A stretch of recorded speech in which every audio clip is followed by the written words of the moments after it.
For all the latest news in North Central Washington, go to ncwlife.com or find us on Facebook. Got a news tip? Email us at news@ncwlife.com or call 888-2020.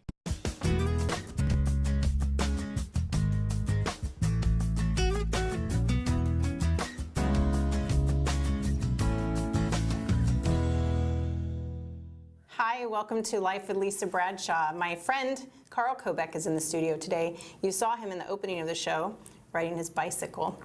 I consider him a Wenatchee treasure, and I'm honored to have you here today. So thanks for being here. Well, thank you, Lisa. I'm happy to be here. Always. Retired Dr. Carl Kjobech. Yes, very definitely That's retired. how most people know you around here. Mm-hmm. You and your bicycle. Yeah, was that right? I think so. I think you're known for your bicycle. I think it's healthy, yes. So I think that's good, like you said. So let's talk about, I want to go back to the beginning a bit with you because you are from these parts. Yes. And you grew up here, near here. Yeah. And you returned here to practice medicine. Yes. So briefly tell us a little bit about yourself, please. Well, the place where I was Chelan. Now, I was from other places before that, but I got there in the 3rd grade and then back to Chelan in the 6th grade and graduated and then got back to Wenatchee as soon as I got through going to school and going in the service, because I think North Central Washington is just great. And where did you go for college? I went to the University of Washington, undergraduate, and then I went to Northwestern Medical School, and then after that I came back to Seattle to the University of Washington for the internal medicine stuff and internship, and then I took a year of training in hematology and oncology, the cancerous diseases.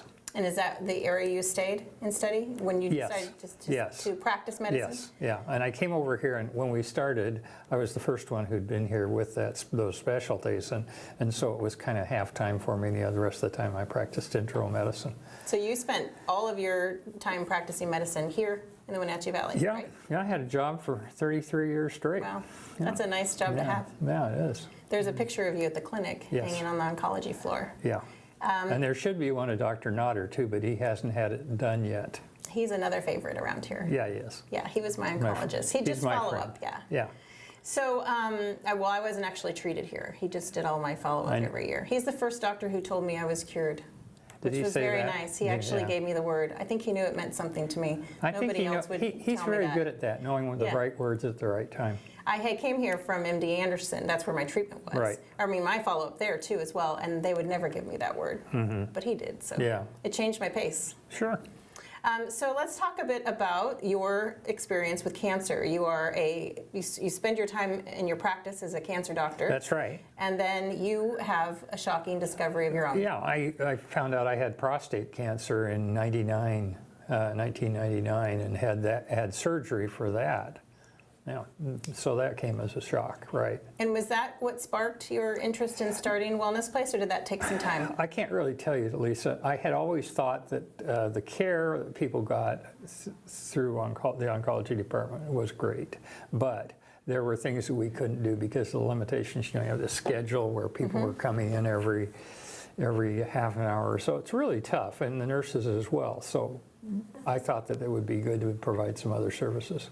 One of the things I think that we'll talk a bit about Wellness Place and how you got to that, but talking about advocacy and how when you are kind of feeling rushed through and you feel rushed in your day Yes. and you don't have the time necessarily to follow up, that advocacy is so important. We talk a lot about that on the show. Yes. Advocating for yourself. Sure. Well, you really have to, but I would like to make it so you almost didn't have to advocate because it came to you, but that's not the way life is. So tell me about when you found out you had cancer, because you've given that news to so many people. Yeah, I sat in a room with Dr. Monda, who's a urologist, and he'd done the biopsies, and he came in and he said, I don't remember the words, but he said, you had cancer, and you know what I did? Yeah, I looked around behind me in this small room where there were just the two of us to see who he was talking to. Because it couldn't be you. No, it couldn't be me, no. So you were all of a sudden in the seat of every patient you'd had that conversation with. Sure. And that changes things. Yes. In what way? Do you remember how it instantly changed things for you? Well, yeah, you join a club. Right. And it's a club you never really get out of, even though someone tells you you're cured. You found out what it is to have this uncertainty, because you always think you're going to live to be 90, and you know you're not going to have any problems. Then you find out something that you know could limit your life, and so it changes how you look at life. It really does. Yeah. So tell me when the idea for Wellness Place started for you.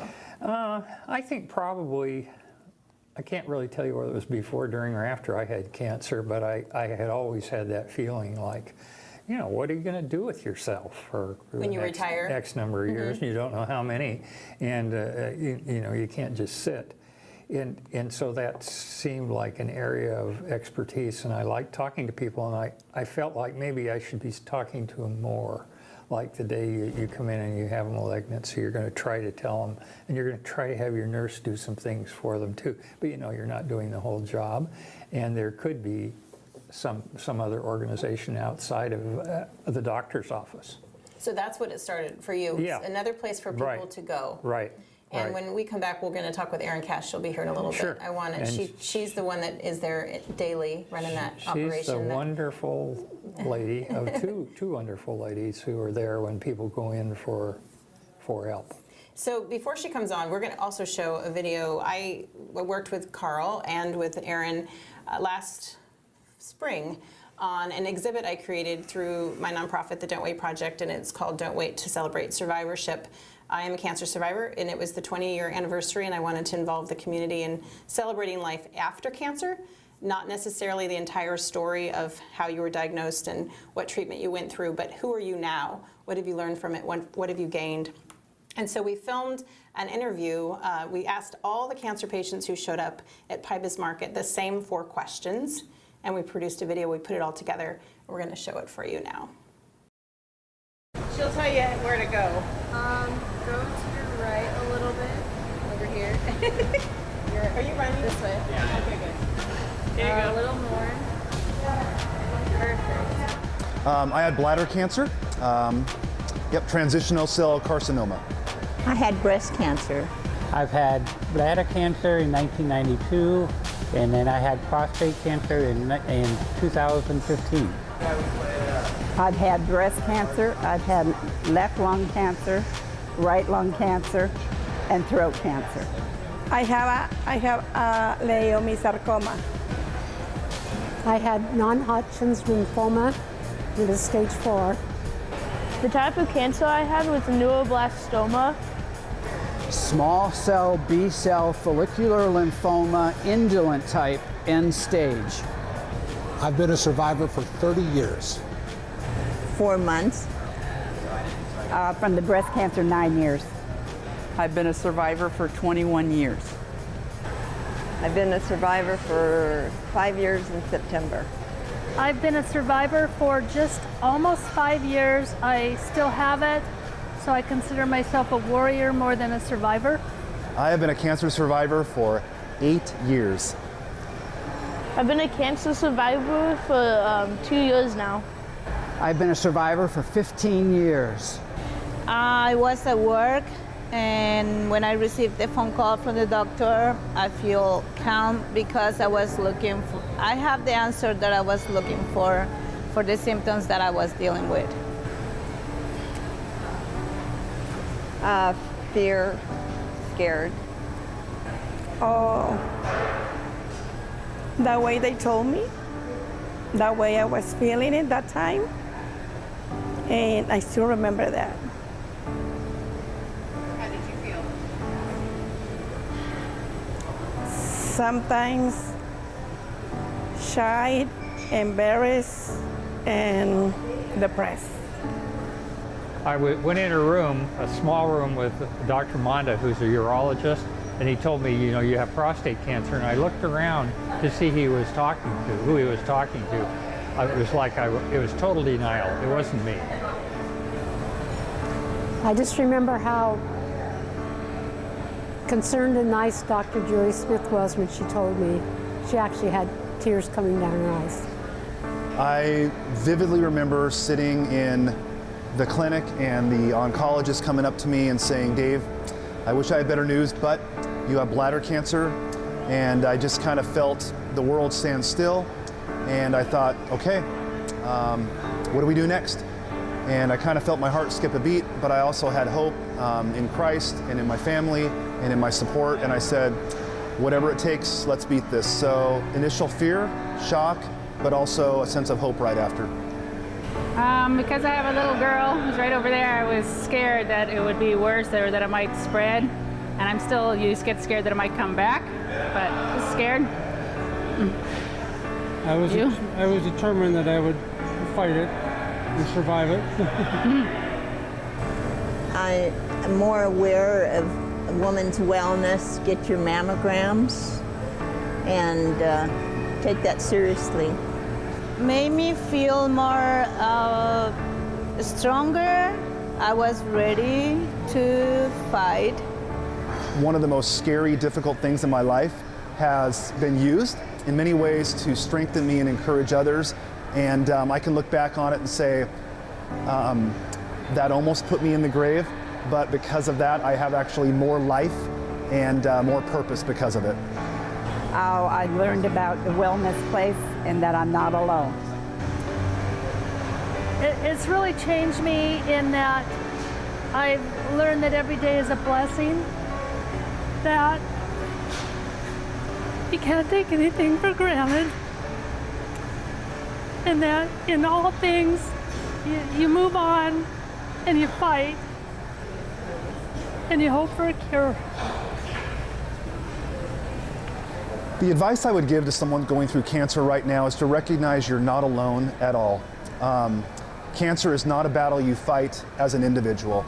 We have some of the greatest medical technology, we have some of the best support groups, and it doesn't mean a death sentence. It means that you need to have hope, you need to find out your purpose for living, you need to actually look forward and recognize that you have the freedom to have bad days, you have the freedom to be depressed, you have the freedom to not have hope, but also to recognize beyond that, there's people out there who would completely come alongside you and say, I know exactly how you feel. I've been there, I've been where you are, and you can get through this, and let's lock arms and let's go through it, because you got a lot of life to live, and what is meant for maybe bad, I don't know why it happened, but you're gonna look back on this and you're just gonna say, wow, I'm a better person because of that battle and through that victory. Be of good cheer, and if you're religious, say your prayers. I just tell them to don't be afraid to the word of cancer, never. Reach out for somebody who's gone through it and learn by their experience, and that way you know what you're facing. Allow yourself to go through the emotions, because don't suppress it, it's natural. And then get educated, learn everything you can about the type of cancer you have, and get yourself around a positive support group. It's an amazing thing that helps you, because I'm a firm believer that 50% of what cured me was medical science, and the other 50% was the attitude and the people who were around me that helped me through this process. Main thing I found out is take care of yourself, because nobody else can do that for you. Have real belief in the kind of treatment that you're getting, and stay social and stay active and keep exercising. There are even exercise classes for people with cancer. Keep on trucking. And what's the one word to describe yourself after cancer? Lucky. Perfect. You did it. Thank you. Thanks to God, a survivor, ×4. I describe myself as a warrior. You're good. Sorry. Okay. You're good. Thank you. All right. Now go have a glass of wine. Finish your glass of wine. Yeah. Did you eat? Yeah, I did. Well, I don't think I've changed that much during cancer. I mean, like, I feel like I'm the same person. It's just another thing in life, basically. Blessed. Grateful. A fighter. I'm overjoyed. That's it. Isn't that easy?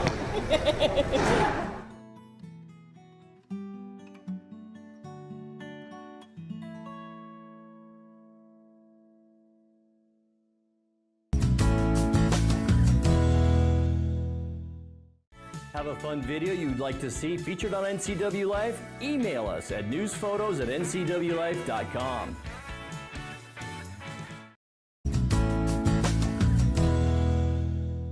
Hi, we're back. Thanks thanks for joining us on Life with Lisa Bradshaw. We spent the first part of the show talking with Dr. Kjobech. I call him a treasure in Wenatchee, Wenatchee's treasure. And he is the founder of Wellness Place. Joining us on the show as well today is Erin Cass. She's the executive director of Wellness Place. And we are trying to give you all the information you might need if you are newly diagnosed or you have a family member who's been diagnosed with cancer. Thanks for both being here.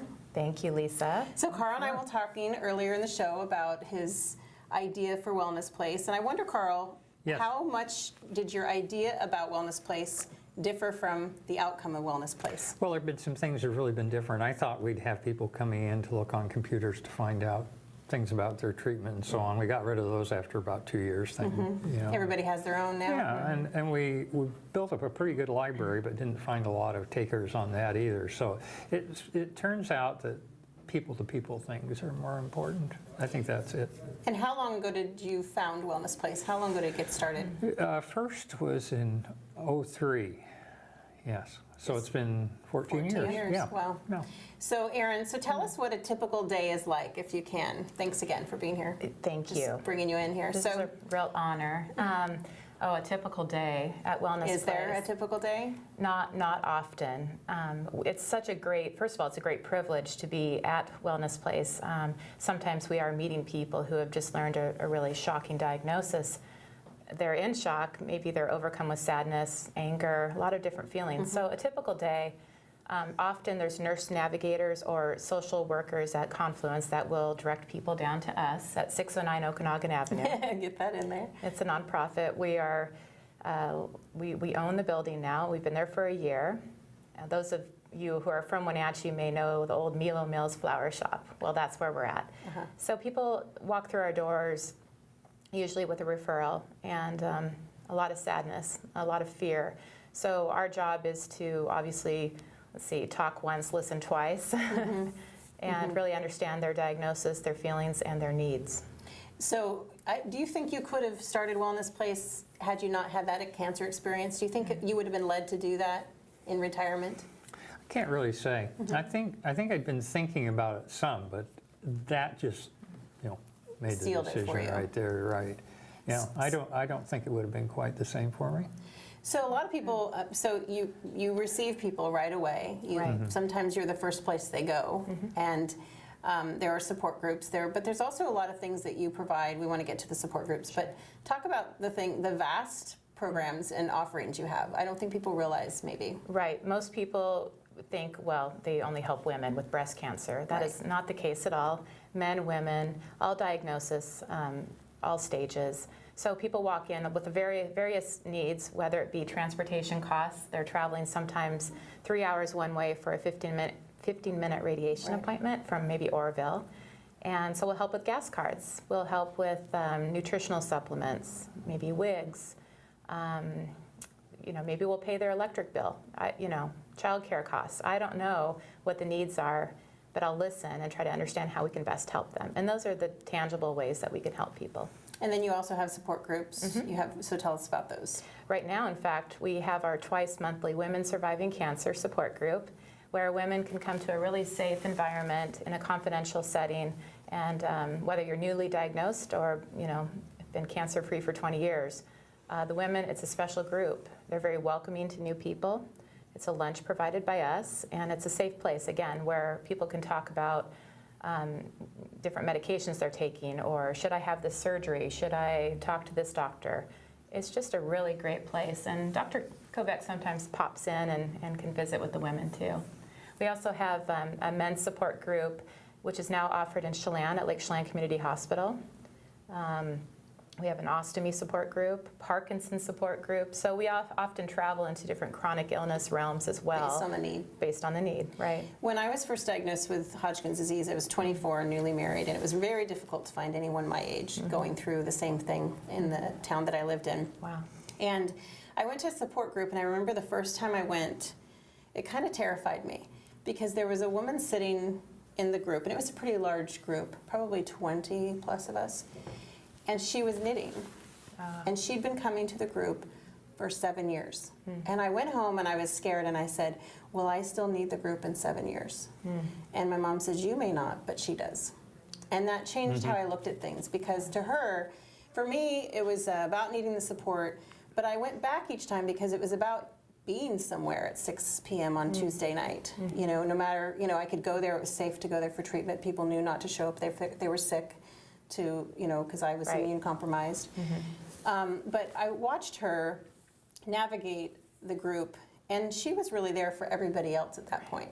She was already better. She had a clean bill of health, but she kept coming. And so I had to really, you have to enter these things with a very open mind about what it can give you, but also what you can give everyone else. Right. We hear that time and again. People are thought, I am just not that type of person. I don't like to share.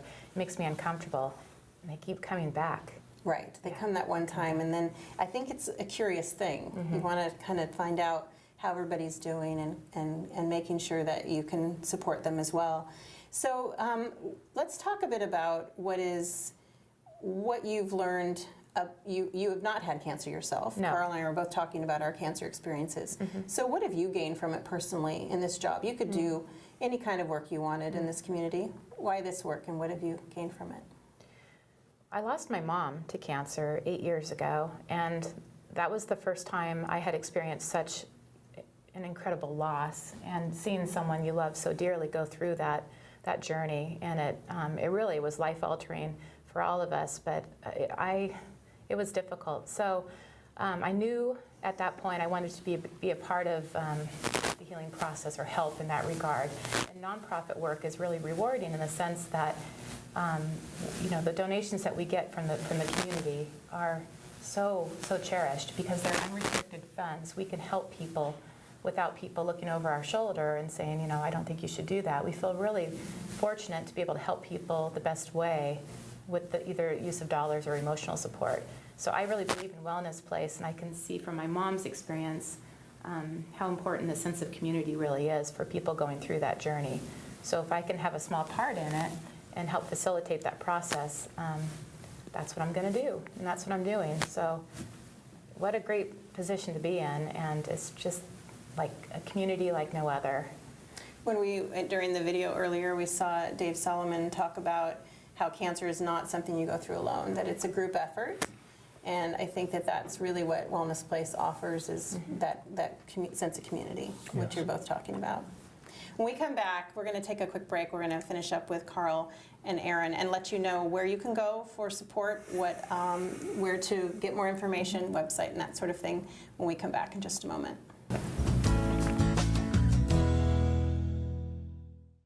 Is your vehicle in need of a quick oil change or tune-up before hitting the road this summer? Stop by Quick Lube and Tune, the home of the good guys at 610 South Wenatchee Avenue. Hi, we're back. We're just finishing up with Carl Kjobech, Dr. Carl Kjobech, and Erin Cass, and they have joined us from Wellness Place. Tell people where they can find you, information about your programs. Sure. We're at 609 Okanagan Avenue in Wenatchee, and our phone number is 509-888-9933. But I'd invite you to check out our website, which is wellnessplacewenatchee.org, and you can find all of our program offerings and a whole bunch of information. We also have free fall prevention programs offered to those 65 and older. There's 15 classes in Wenatchee, so if you'd like to learn more about the SAIL program, you can find it at sailfitness.org. And then also you wanted to mention that caregivers can also come in. You don't have an actual support group right now, but they can come in and get support directly from you and get places they can go. They can join the restorative yoga classes that we offer, or I can refer them to the right direction. All right. Well, thank you for being here. Thank you, Thank you, Lisa. Thanks so much. It's always great. Yeah.